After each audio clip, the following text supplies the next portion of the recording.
بسم اللہ الرحمن الرحیم۔ السلام علیکم۔ حضرت ابن عباس رضی اللہ تعالی عنہ کہتے ہیں کہ حضور نبی کریم صلی اللہ علیہ وآلہ وسلم اس دنیا میں تشریف لائے تو آپ کی آول نال کٹی ہوئی تھی۔ آول نال کو بچے پیدا ہونے کے بعد دایا کاٹتی ہے۔ محترم ناظرین، آپ ختنہ شدہ پیدا ہوئے۔ عبد المطلب یہ دیکھ کر بے حد حیران ہوئے اور خوش بھی۔ وہ کہا کرتے تھے کہ میرا بیٹا نرالی شان کا ہوگا۔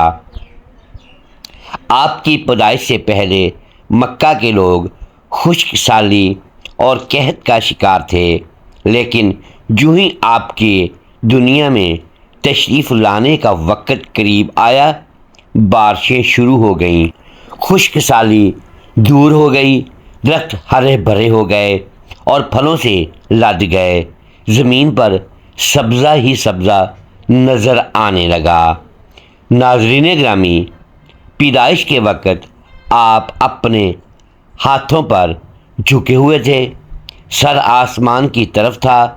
ایک روایت کے الفاظ یہ ہیں کہ گھٹنوں کے بل جھکے ہوئے تھے، مطلب یہ کہ سجدے کی سی حالت میں تھے۔ آپ کی مٹھی بند تھی اور شہادت کی انگلی اٹھی ہوئی تھی، جیسا کہ ہم نماز میں اٹھاتے ہیں۔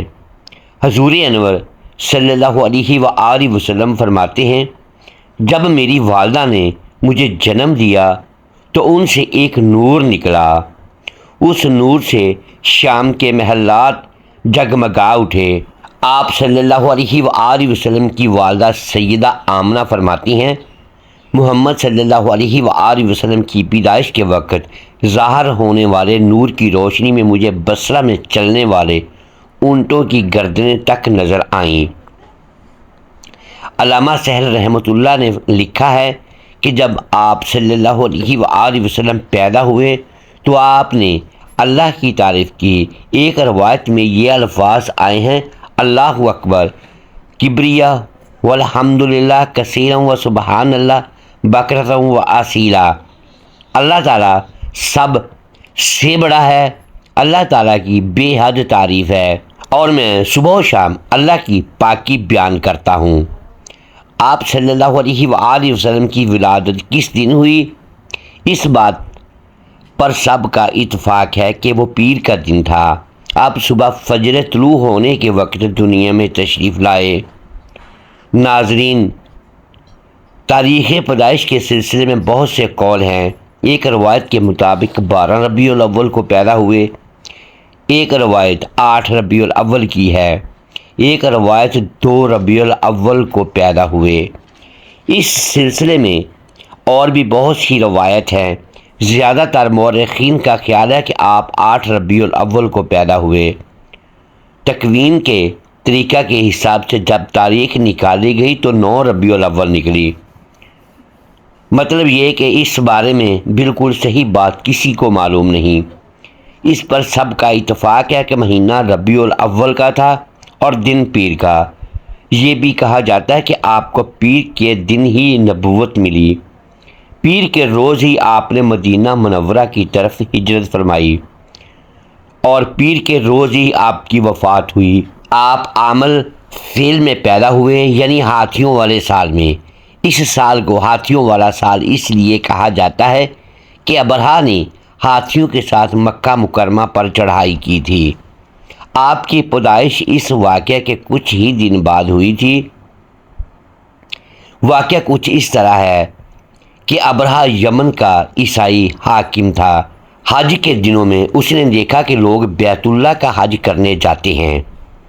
اس نے اپنے لوگوں سے پوچھا، یہ لوگ کہاں جاتے ہیں؟ اسے جواب ملا، بیت اللہ کا حج کرنے کے لیے مکہ جاتے ہیں۔ اس نے پوچھا، بیت اللہ کس چیز کا بنا ہوا ہے؟ اسے بتایا گیا، پتھروں کا ہے۔ اس نے پوچھا، اس کا لباس کیا؟ بتایا گیا۔ ناظرین گرامی، ہمارے ہاں سے جو دھاری دار کپڑا جاتا ہے اس سے اس کی پوشاک تیار ہوتی ہے۔ ابرہہ عیسائی تھا۔ ساری بات سن کر اس نے کہا، مسیح کی قسم، میں تم لوگوں کے لیے اس سے اچھا گھر تعمیر کروں گا۔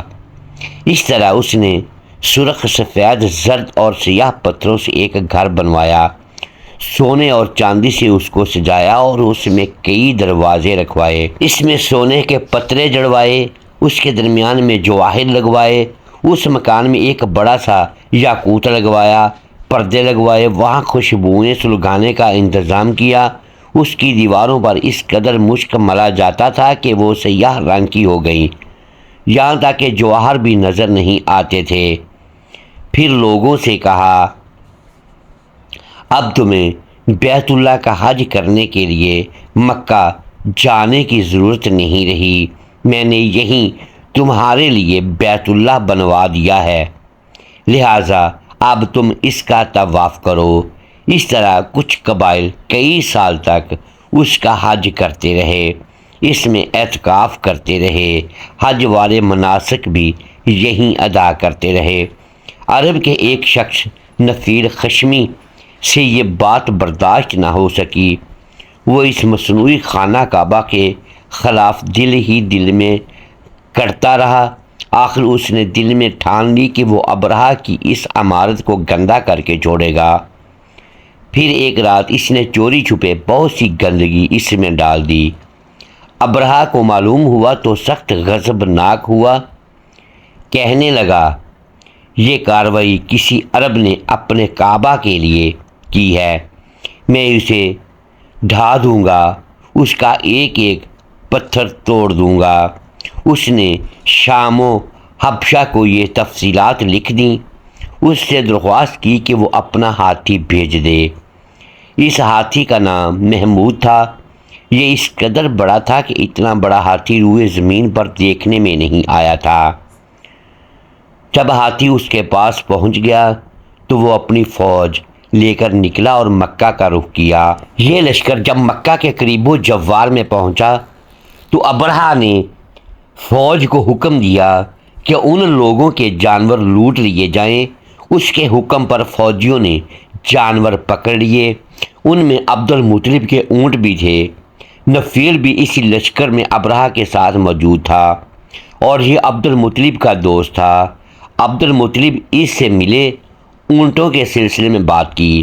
نفیل نے ابرہہ سے کہا، قریش کا سردار عبد المطلب ملنا چاہتا ہے۔ یہ شخص تمام عرب کا سردار ہے، شرف اور بزرگی اسے حاصل ہے، لوگوں میں اس کا بہت بڑا اثر ہے، لوگوں کو اچھے اچھے گھوڑے دیتا ہے، انہیں عطیات دیتا ہے، کھانا کھلاتا ہے۔ یہ گویا عبد المطلب کا تعارف تھا۔ ابرہہ نے انہیں ملاقات کے لیے بلا لیا۔ ابرہہ نے ان سے پوچھا، بتائیے آپ کیا چاہتے ہیں؟ انہوں نے جواب دیا، میں چاہتا ہوں میرے اونٹ مجھے واپس مل جائیں۔ ناظرین گرامی، ان کی بات سن کر ابرہہ بہت پریشان ہوا۔ اس نے کہا، مجھے تو بتایا گیا تھا کہ آپ عرب کے سردار ہیں، بہت عزت اور بزرگی کے مالک ہیں، لیکن لگتا ہے مجھ سے غلط بیانی کی گئی ہے، کیونکہ میرا خیال تھا آپ مجھ سے بیت اللہ کے بارے میں بات کریں گے، جس کو میں گرانے آیا ہوں اور جس کے ساتھ آپ سب کی عزت وابستہ ہے، لیکن آپ نے تو سرے سے اس کی بات ہی نہیں کی اور اپنے اونٹوں کا رونا لے کر بیٹھ گئے۔ یہ کیا بات ہوئی؟ اس کی بات سن کر عبد المطلب بولے، آپ میرے اونٹ مجھے واپس دے دیں، بیت اللہ کے ساتھ جو چاہے کریں، اس لیے کہ اس گھر کا ایک پروردگار ہے، وہ خود ہی اس کی حفاظت کرے گا، مجھے اس کے لیے فکر مند ہونے کی ضرورت نہیں۔